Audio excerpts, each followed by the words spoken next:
को सार्वजनिक करेंगे। ये इस शुभ अवसर पर मैं मंच पर उपस्थित हमारे प्रदेश अध्यक्ष अरविंद रैना जी से प्रार्थना करता हूं कि वह आदरणीय गृह मंत्री श्रीमान अमित शाह जी का वेलकम और स्वागत करें। दिखा रहे हैं आपको हम जम्मू से, जहां पर अमित शाह पहुंचे हुए हैं, जहां पे बीजेपी की ओर से आज घोषणा पत्र जारी किया जाएगा। गृह मंत्री अमित शाह का ये 2 दिवसीय दौरा है, जहां पे आज से चुनावी अभियान की शुरुआत हो रही है। और लाइव तस्वीर दिखा रहे हैं आपको जम्मू से हम, जहां पे अमित शाह कुछ देर के बाद पार्टी का जो घोषणा पत्र है वो जारी करने वाले। इसके अलावा कल अमित शाह फ्लोरा में एक चुनावी रैली को संबोधित भी करेंगे।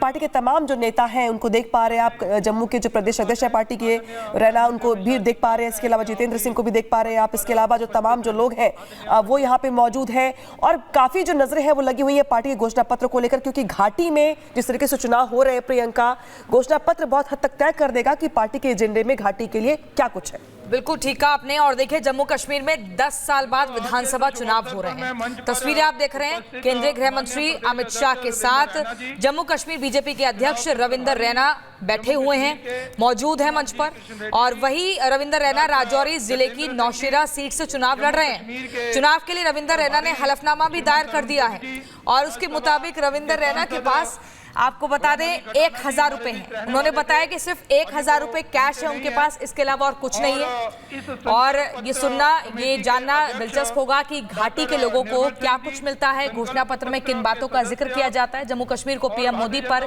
कितना विश्वास है, ये तो नतीजों के बाद ही साफ हो पाएगा। लेकिन अनामिका, जो 10 साल बाद चुनाव हो रहे हैं, ये कोई छोटी बात नहीं है, बहुत बड़ी बात है। ये बहुत बड़ी बात होने के साथ साथ जो जम्मू कश्मीर को राज्य का दर्जा देने जैसे बड़े मुद्दे हैं वो भी इस चुनाव में गूंज रहे हैं, दिखाई दे रहे हैं। और ऐसे में नजरें इस बात को भी लेकर होंगी कि जिस तरीके से इस बार बीजेपी का घोषणा पत्र जारी हो रहा है तो उसमें किन किन मुद्दों को आधार बनाया जाता है।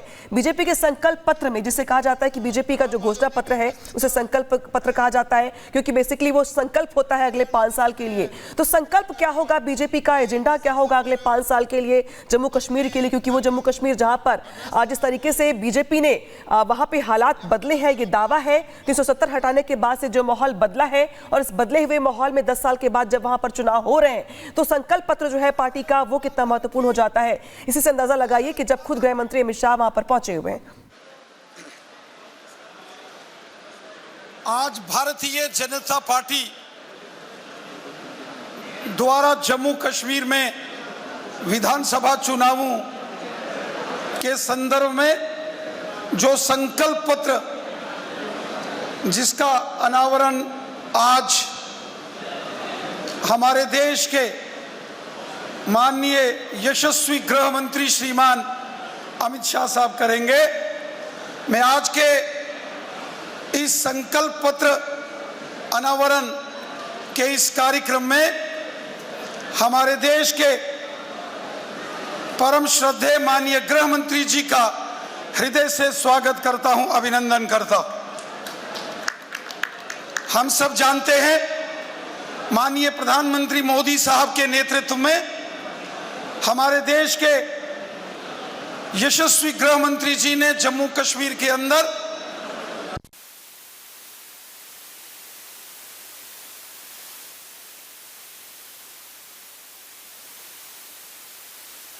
प्रयासों का नतीजा है कि जम्मू कश्मीर में अमन, शांति, खुशहाली और जम्मू कश्मीर में डेवलपमेंट के नए मकाम पिछले 10 साल में छुए। साथियों, हम सब जानते हैं कि माननीय प्रधानमंत्री मोदी साहब का वो नारा, वो संकल्प, सबका साथ, सबका विकास, सबका विश्वास, उसको जम्मू कश्मीर में धरातल पर उतारने का संकल्प लेकर अगर बहुत ईमानदारी से काम किया तो हमारे माननीय गृह मंत्री जी ने किया। माननीय प्रधानमंत्री मोदी साहब के नेतृत्व में और माननीय गृह मंत्री जी के अथक प्रयासों से जम्मू कश्मीर के हर वर्ग के साथ इंसाफ हुआ है। जम्मू कश्मीर में पाकिस्तान के कब्जे वाले क्षेत्र से आए POJK के विस्थापित समाज, वेस्ट पाकिस्तानी रेफ्यूजीज, वाल्मीकि समाज, दलित समाज, गोरखा समाज, गद्दी सिपी। मध्य प्रदेश के भोपाल में एसपी ऑफिस के बाहर एबीवीपी और कांग्रेस कार्यकर्ताओं का प्रदर्शन, छात्राओं को ब्लैकमेलिंग का है मामला। उत्तर प्रदेश के रामपुर में मंदिर की जमीन पर मदरसा बनाने को लेकर सड़कों पर उतरे लोग। हिंदू संगठनों ने प्रशासन को जल्द मदरसा हटाने की चेतावनी दी। उत्तर प्रदेश के बलिया में सोहन सिंह हत्याकांड को लेकर एनआईए की छापेमारी, हत्याकांड में शामिल संतोष वर्मा के घर पर छापा, घर के सभी सदस्यों से एनआईए कर रही है पूछताछ। यूपी के अंबेडकर नगर में दलित उत्पीड़न मामले में कोर्ट ने आरोपी को सुनाई 5 साल की सजा, 1 लाख से ज्यादा देना होगा जुर्माना। यूपी के अंबेडकर नगर में आदमखोर के हमले में 2 लोग घायल हुए, भेड़िए के चक्कर में सीआर को मौत के घाट उतारा, मौके पर पहुंची वन विभाग की टीम। उधर यूपी के बहराइच में आदमखोर भेड़िए ने फिर किया हमला, 3 साल के बच्चे और एक बुजुर्ग को बनाया निशाना, दोनों घायलों को हॉस्पिटल में करवाया गया भर्ती। यूपी के सीतापुर में भेड़िया और बाघ का आतंक जारी, भेड़िए ने बकरी को निशाना बनाया, कैमरे में कैद हुआ आदमखोर भेड़िया। बहराइच में आदमखोर का आतंक जारी, एक और मासूम को भेड़िए ने बनाया अपना शिकार, बच्चे को हॉस्पिटल में करवाया गया भर्ती, इलाज जारी। यूपी के चंदौली में जंगली जानवर की दहशत, कई लोगों पर आदमखोर कर चुका है हमला, पकड़ने के लिए वन विभाग की टीम लगा रही पिंजरे। यूपी के बहराइच में आदमखोर भेड़िए ने 10 साल के बच्चे पर किया हमला, घर के बाहर खेल रहा था बच्चा, अस्पताल में करवाया गया भर्ती। चीन के वेनचांग में तूफान मकर ने मचाई भयंकर तबाही, मोटरसाइकिल समेत उड़ा बाइक सवार, संभलने का मौका नहीं मिला। उधर 3 आत्मघाती हमलावरों ने पाकिस्तानी सेना को बनाया निशाना, हमले के पीछे टीटीपी के होने की आशंका, पाकिस्तानी सेना ने की इलाके की घेराबंदी। बांग्लादेश में हिंदुओं पर अत्याचार जारी, कथित सोशल मीडिया पोस्ट को लेकर कट्टरपंथियों ने हिंदू युवक की पीट कर हत्या की।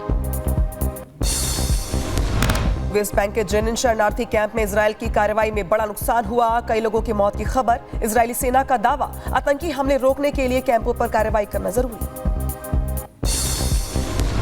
दक्षिणी लेबनान में आईडीएफ ने हिजबुल्लाह के ठिकानों पर हमला किया, गोला बारूद के कई गोदाम समेत सैन्य ठिकानों को निशाना बनाया।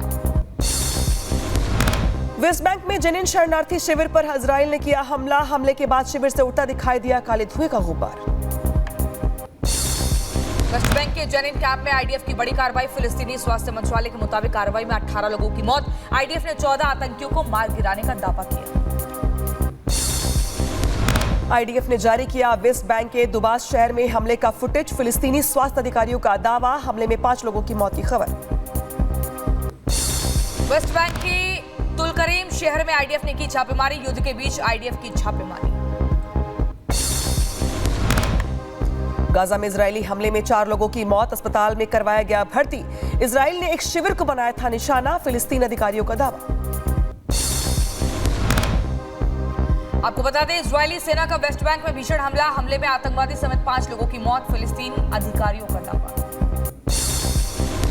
इजरायल के तेल अवीव में बंधकों को छुड़ाने के लिए लोगों का प्रदर्शन, लोगों ने नेतन्याहू सरकार के खिलाफ मोर्चा खोला, ताबूत के साथ सड़कों पर उतरे हजारों लोगों की नारेबाजी।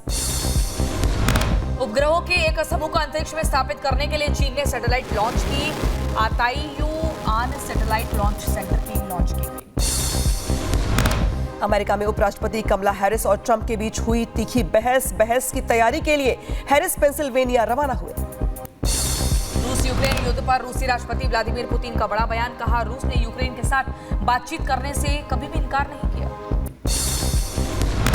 पूर्व जासूस प्रमोद हदीद को लेकर पाक सेना का बयान, कहा हमीद के खिलाफ ठोस सबूतों के आधार पर कार्रवाई। इटली के पीसा टावर से पर्यटक का रेस्क्यू, पीसा की झुकी हुई मीनार पर बीमार पड़ गया था पर्यटक। अमेरिकी विदेश मंत्री कैरिबियन देश हैती के लिए रवाना, गैरी कानेल और लेब्लांक फिल्म्स से करेंगे मुलाकात। यूक्रेन ने एंड्री सिबिगा को विदेश मंत्री नियुक्त किया, कुलेबा के इस्तीफे के बाद एंड्री सिबिगा को जिम्मेदारी मिली। यूक्रेन के साथ शांति वार्ता को तैयार है रूस के राष्ट्रपति पुतिन, कहा भारत निभा सकता है मध्यस्थ भूमिका, युद्ध रुकवाने में होगी भारत की अहम भूमिका। अमेरिकी राष्ट्रपति चुनाव में गड़बड़ी की कोशिश के आरोप पर राष्ट्रपति पुतिन का तंज, और कहा कमला हैरिस की खूबसूरत हंसी की वजह से हम ट्रंप की बजाय उनका साथ देंगे। जर्मनी के म्यूनिख में इजरायली दूतावास के पास गोलीबारी की घटना, पुलिस ने हथियारबंद शख्स को गिरफ्तार किया है। अमेरिका की कैलिफोर्निया के जंगलों में भीषण आग लगी, आसपास के इलाकों पर मंडराया खतरा, आग बुझाने का काम जारी।